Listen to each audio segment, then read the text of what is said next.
What's up, everyone? It's Pretty Girl Dance here with Pretty Spectacular Football Show. I was going to say something totally different. It's okay though. Pretty Spectacular Football Show. We are back. I mean, I keep saying like we've always been here. We didn't go anywhere. I did take a few shows off. The last show was the living room, and that was our live show. I really enjoyed that. I hope you guys really enjoyed that. Please go back and watch that. We put so much work and so much time and effort into that show, especially me, because all the editing that I had to do, baby, was not fun. But I really enjoyed just being live and in the flesh with my people. So I really hope that you guys actually go back and watch that episode. Really, a lot of stuff that we were talking about was a lot of foreshadowing for the weeks to come, so that way I could be able to take a little bit of break off, because I try to give you guys a show every week on top of the radio show, on top of my other podcast. So I have a lot going on, and sometimes your girl just need a break. So please go back and watch the living room, this special edition show. Tonight's show is going to be really short for you guys. I'm not going to carry it too much. I know last time I was like, it's going to be a short show, and I was not sure at all. I promise this time it's going to be shorter. It's going to be shorter, right? So let's just get into the game plan for tonight. So tonight's game plan, we have the audible alerts as always. Then we have the fantasy versus reality. I think that's a little good conversation there. Would love to hear your thoughts on that. And then we have flag on the play. And then we're going to end it with game of the week. And this is my game of the week from last week. Obviously, I do continue to watch and follow and carry on. So just one of those things I like to do. All right, so let's go ahead and hop right on into it. So we have the AP top 25 playoff picture. Usually I do the top 25, all 25 schools. But today I'm going to just do the top 12, because the playoff picture is changing, and this is going into week 12, where they have it set for the playoffs. Playoffs is a really big thing. As you see, coming at number 12 is Boise State.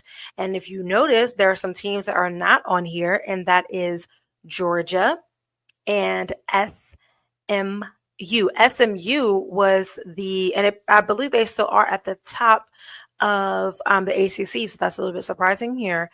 What we're not surprised at is seeing Miami at 4, Oregon at 1, number 3 at BYU, 2 Texas. I am a little bit surprised that BYU is up there. I have not kept my eye on BYU, and that's because when I think of BYU, I think of basketball. I never once really thought of football. But now things are changing. BYU is shaking it up, honey. Okay. And if it was to go on, if this was the playoff of the first round, it would be Boise State versus Ohio State. That winner would play Miami. Notre Dame versus Tennessee. Big Ten, not the little one. Yeah. Yeah. So Tennessee would play Oregon, and then you'll have Ole Miss, Penn State. Whoever wins that game, they will play BYU. And then you have Alabama and Indiana. Whoever wins that game will win Texas. To me, the hardest 2 games on this entire list for the quarterfinals would be Oregon and Texas, because right now those 2 teams have been playing lights out. There's no question asked. So I'm really just curious to see. And I'm really also just like, wow, the 12-team expansion for the playoffs, and Georgia still ain't in it. What is happening? What is happening? Maybe that off-field behavior is starting to catch up. I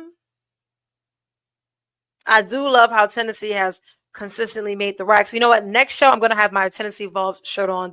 Today, I have on my Pittsburgh Steelers shirt. It's a really cute shirt. I really wish you can feel the what is it? The texture of the shirt. So the texture of the shirt is really cool, especially this white part here. It's really cool. I love the shirt. Y'all know I love my Steelers, and ain't doing anything. So yeah, playoff picture.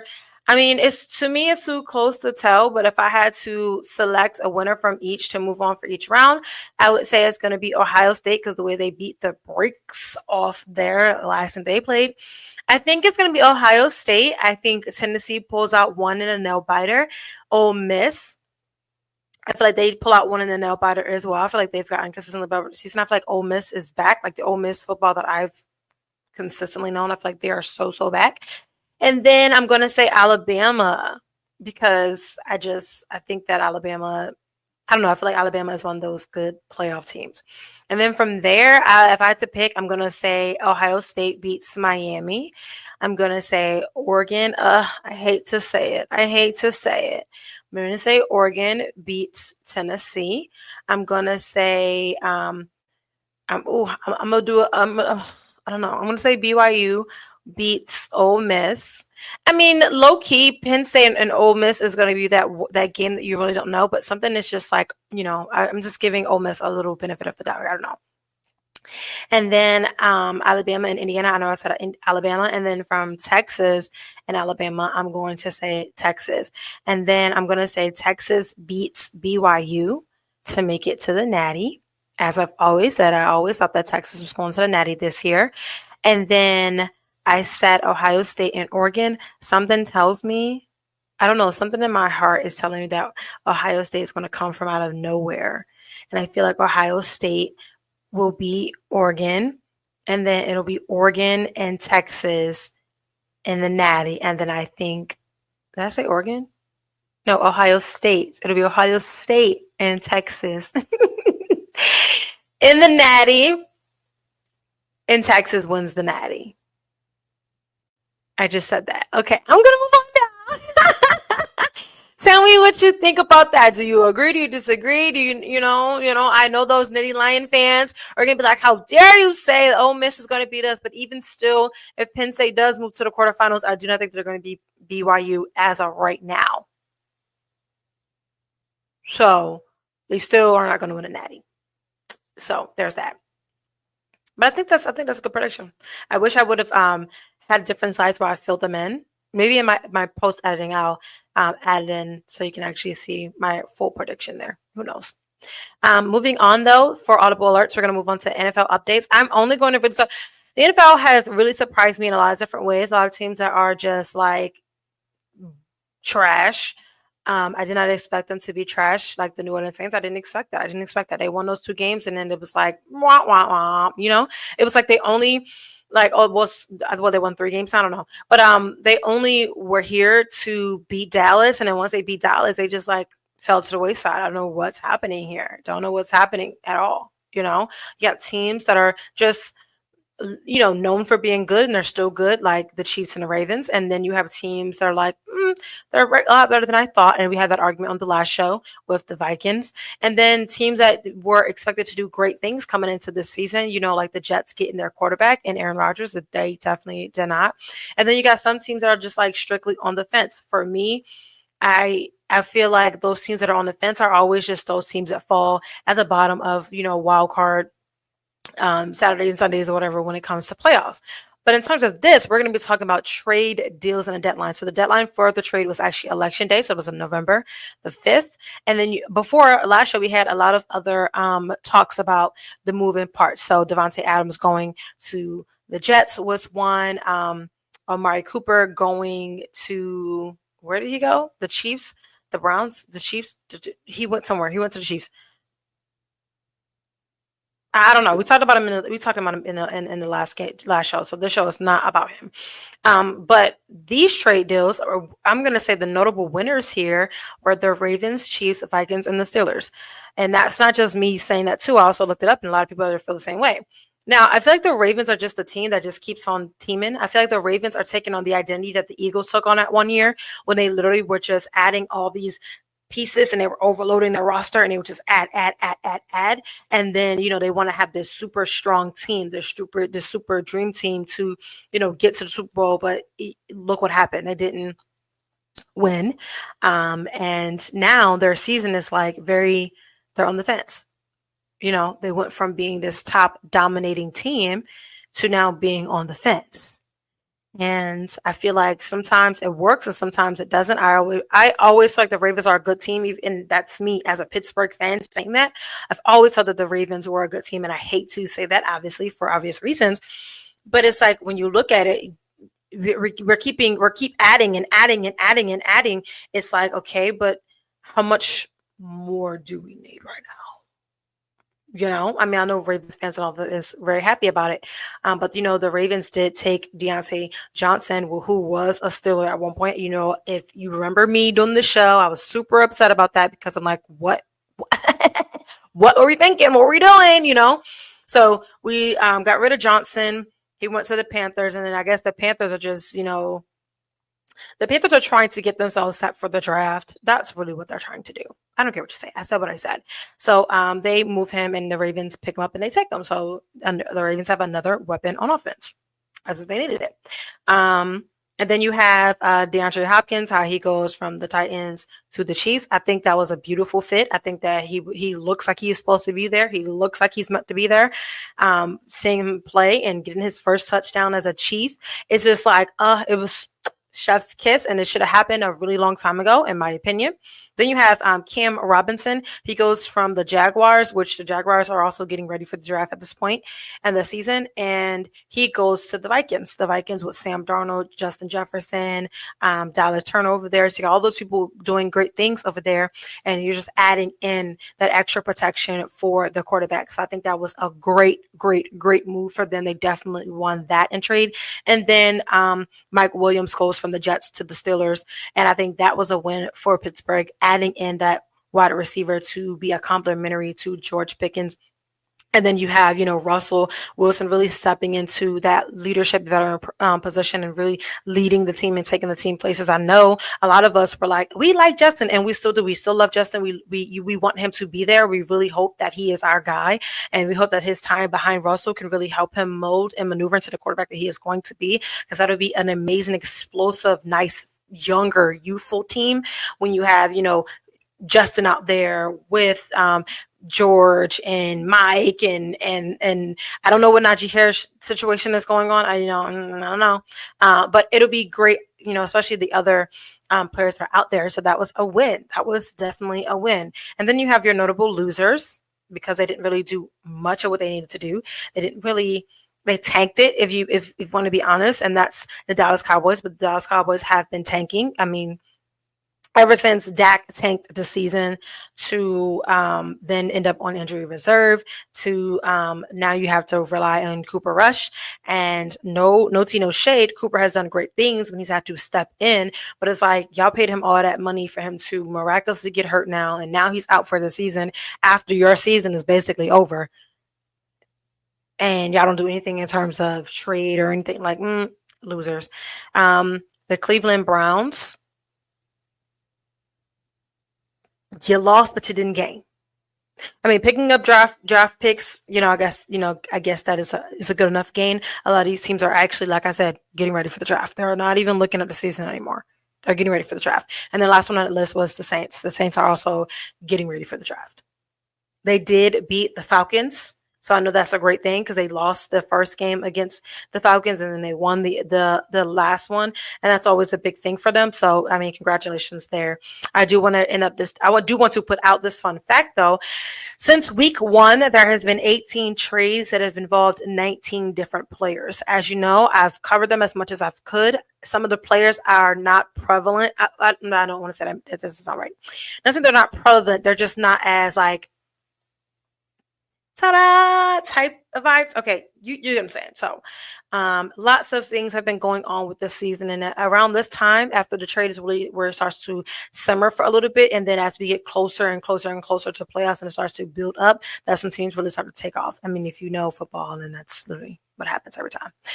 Moving on to fantasy versus reality. Okay, so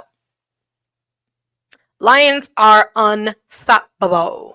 And I don't know why it's that weird thing with my text right there. I don't know. It looks perfect when I uploaded it, and then it just did a thing. But whatever. So the Lions, I love me some Dan Campbell. I've always been a fan of Dan Campbell since he was on the scene.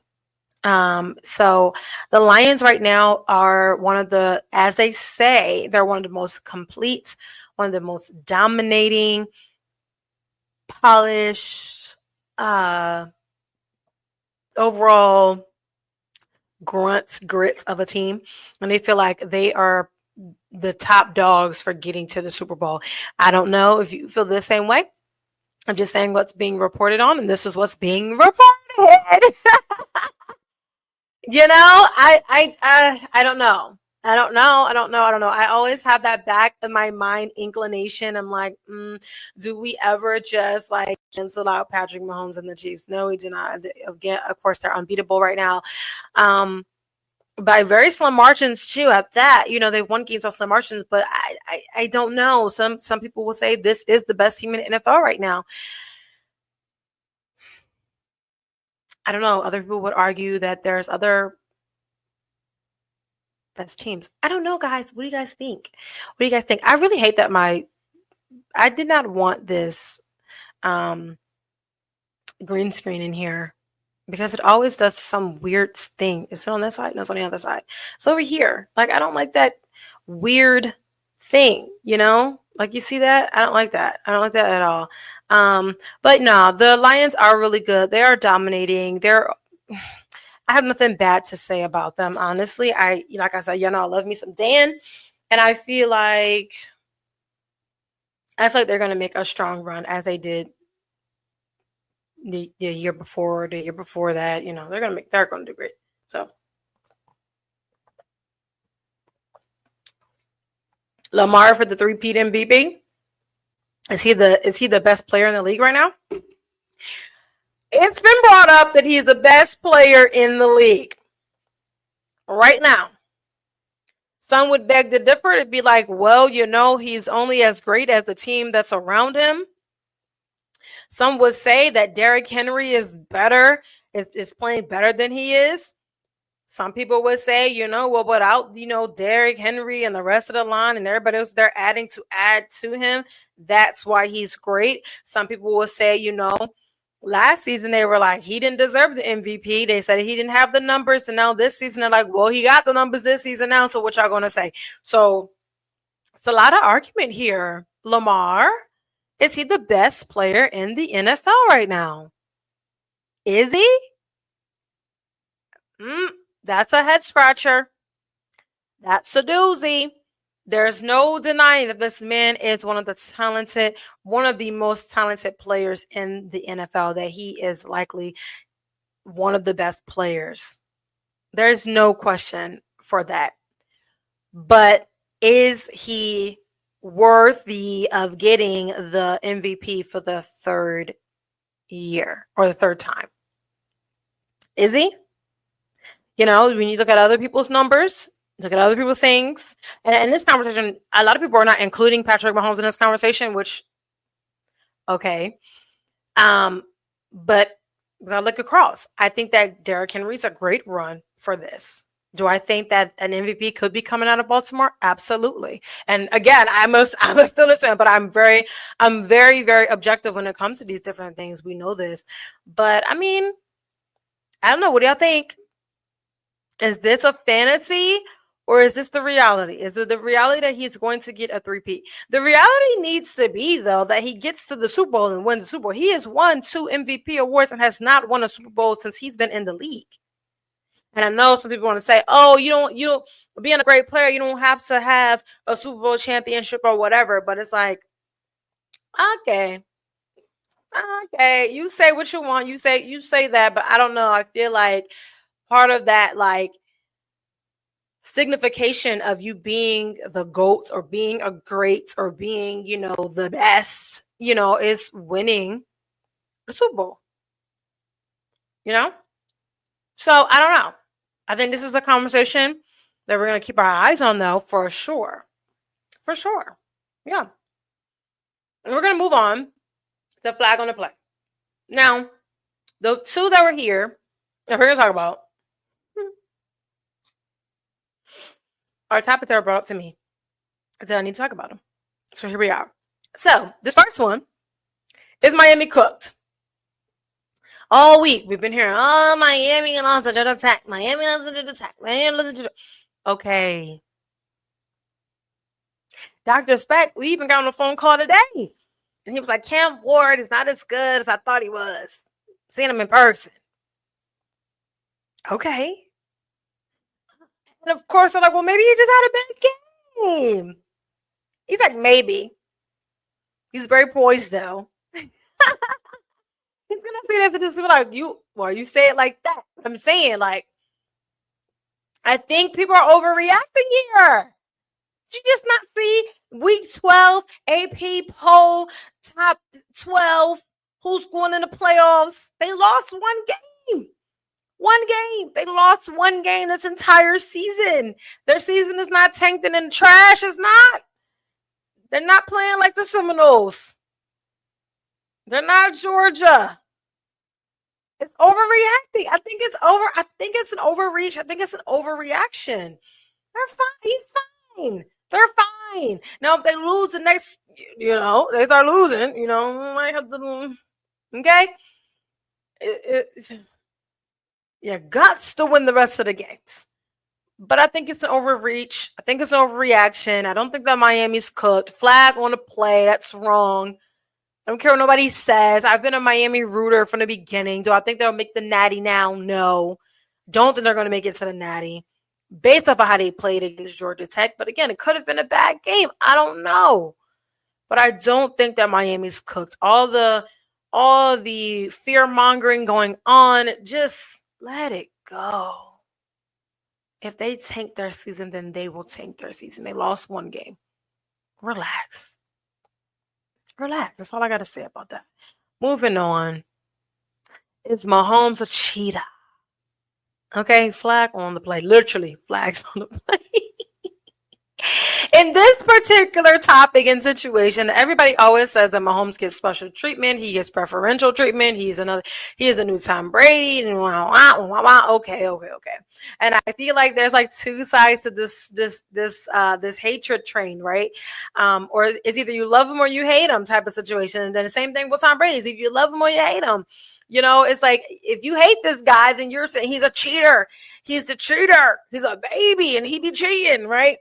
But if you love him, then you're like, he's a jokester. He be joking. He ain't really trying to cheat or nothing. He just do what all the players be doing. Let him live a little bit. Let him cook, Let him have his time, So it's really one of those things. And I don't have the video on pull up here because the last time the NFL flagged my video. But anyhow, during the Denver Broncos game, where they lost very narrowly, it almost was handed. They first lost. They blocked the field goal attempt. So you have to think your special teams on that one. But during the game, at some point during the game, he, went up to the ref and was like, his words was, "Hey, can you let me know when they're getting close to me?" And the ref laughed and said, "Sure, Patrick." And even the people who were calling the game were laughing. They started laughing. They said, "Well, he's asking the ref. He's asking the ref," and they're laughing. So I thought that everybody was thinking it was a joke. But then I go into the comments, and the comments is eating him up. The comments is like, he's a cheater. Look at him cheating. He's getting preferential treatment. Of course, the refs are cheating. I even seen an AI photo of like him kissing the ref. I've seen an AI photo where it's like him giving money to the ref. I've seen different videos where they're like making it seem like they're shaking. It cuts off a little bit, but in this video, they're shaking hands, and some people had like money in his hand. Like I've seen the different edits and stuff to these videos. AI is getting out of control. It's getting a little bit out of hand, but it's funny to me. I wonder if he laughs at this. Me personally, I don't know. I don't think he's a cheater. Maybe I don't want to believe it, But I don't think that instant of him saying, can you let me know when I get a little close to me? If that's, because if we think about it, how are they really going to know? How are they really going to tell him mid-play? He's getting close to you. Like, it's supposed to, I don't know, guys. I think everybody was laughing, so I'm going to take it as a joke. I'm going to say in this instance, he was not a cheater. Patrick, don't be cheating out there, man. Don't be cheating out there, man. They're already on your neck. All right, ending the show. Last segment of the show is Game of the Week. My college game of the week was Georgia versus Ole Miss. I did not expect Georgia to lose this game, especially in the fashion that they lost it. Carson Beck is just very inconsistent to me, and I've felt that way for a very long time. I said in the beginning of the season that Georgia was always top two teams in in football, and right now they're not playing like top two teams. They're actually what number 13 or so. So I mean, Georgia is really just falling off. They're just tumbling down a little bit. So I think that Kirby Smart has a lot to do, a lot to consider, and a lot to really get together. I think that if he employs more discipline, their off the field behavior, their off season behavior, I think that they can get a lot of things changed. And I feel like that team can really start to come back to be the dominating team that they've always been, especially being in the SEC. This is a super competitive conference.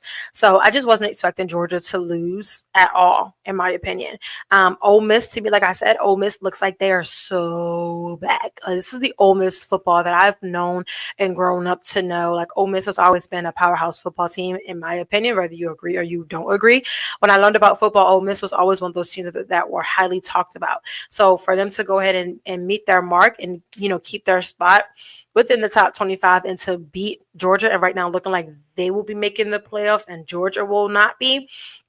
And so again, a little bit early of predictions, but football season, especially college, is starting to dwindle down, starting to come on down, right? So I think that's just something like how the tables have turned, because in the beginning of the season, I definitely had Georgia beating them massively, and then for them to turn around and then lose, that was just crazy to me.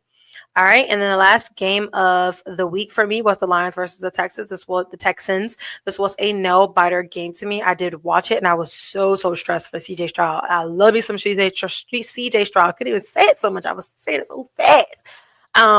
I love what they're doing over there with that team, and I love how they're just continuously building up their roster. I do have some roster issues going on right now with injuries and such, but overall, it was a great game for the Lions to come back and really dominate the end of that game, for them to seal the deal with a win, which is something special. And this is why I think that people are saying that they are the most, competitive, pulled together, composed team, and that's why they're so great. And they have shown it time and time again with their games and when they're winning. So yeah, game of the week for me.